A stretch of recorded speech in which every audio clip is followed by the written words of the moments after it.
আপনি অবস্থান করছেন বৈষম্য বিরোধী ছাত্র আন্দোলনে আহত শিক্ষার্থীরা, সেখানে আছেন সহকর্মী সানি মৃধা যুক্ত তার সঙ্গে। সানি, আহতদের সঙ্গে আপনার কথা হয়েছে কিনা, কি বলছেন তারা?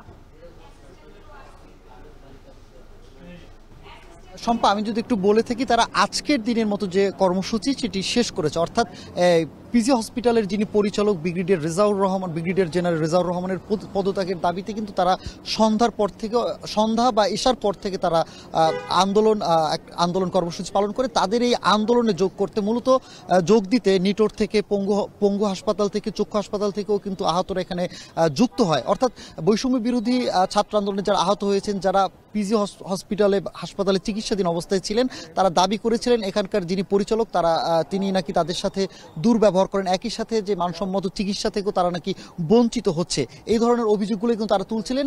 এমন প্রেক্ষাপটেই কিন্তু আজকে সেই অভিযোগের ভিত্তিতে কিন্তু তারা আন্দোলনে নামে, অর্থাৎ এখানের পরিচালকের দাবিতে কিন্তু তারা আন্দোলন করে। একই সাথে পরিচালক যখন বের হয়ে যাচ্ছিলেন, তার গাড়ি অবরুদ্ধ করার চেষ্টা করে।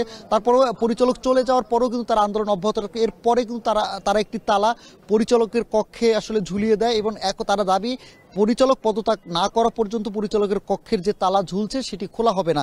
একই সাথে যে এই তালার চাবিটি এখানে একজন প্রতিনিধি ছিলেন আহতদের পক্ষ থেকে, তার হাতে তুলে দেওয়া হয়। আপনারা আরেকটু মনে করে দিই, এই কয়েক মাস আগেও কিন্তু উন্নত চিকিৎসা বা মানসম্মত খাবার বা মানসম্মত চিকিৎসার দাবিতে কিন্তু এই আহতরা, বৈষম্য বিরোধী ছাত্র আহতরা আন্দোলন করেছিলেন। সেখানে কিন্তু বিভিন্ন মন্ত্রণালয় উপদেষ্টারা গিয়ে সেই বিষয়ে একটি সুরাহা দেওয়ার চেষ্টা করেন এবং তাদের সাথে আলাপ করেন।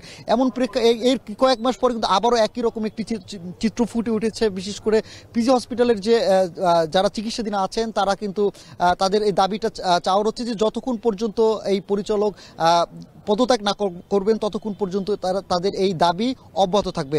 তো শম্পা, এই ছিল পিজি হাসপাতালের আন্দোলনের সবশেষ খবর আমার কাছে। যুক্ত ছিলেন সহকর্মী সানি মৃধা। দেখছেন রাতের বাজার।